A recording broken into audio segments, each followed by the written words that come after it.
Hello mga madam. So dumating na po yung pabitbit natin ng mga MCM. Eto na sila.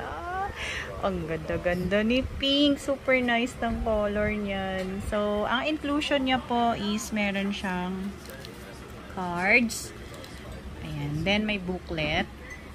Meron siyang MCM dust bag. Original dust bag. Tapos ayan si ating si MCM backpack. Actually, nagkaroon na tayo ng ganito, pero in cognac. Large ang size. Pero this time, feeling ko small to medium to.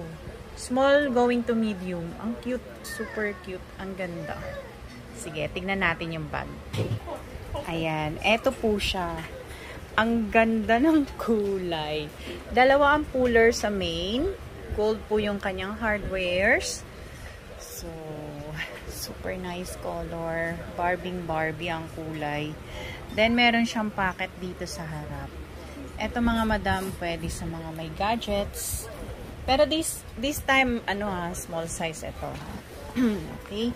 So, yung kanyang pocket dito is may pocket pa ulit. Then, soft leather yung nandito sa kanyang pinaka-lining.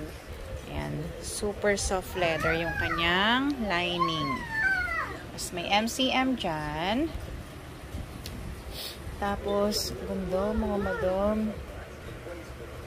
Ito po yung side. Ito yung kanyang back.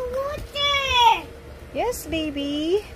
Ito naman po yung strap niya. Padded yung strap, ha. Padded po ang strap ni ating backpack. Then, yung kanyang metal plate is naandito sa likuran. Ayan. Ayan po yung kanyang metal plate. Then, adjustable strap.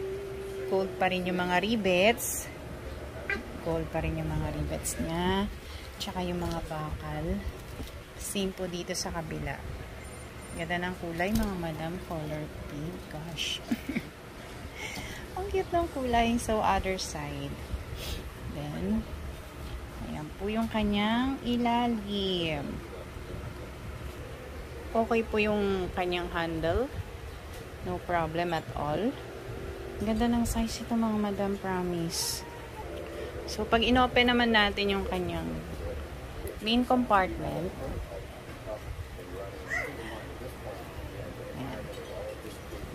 Black leather din po. Soft leather yung nasa loob. Ayan. Malinis po yung loob niyan, ha. Meron siyang MCM doon. Hindi ko maalam. Tapos,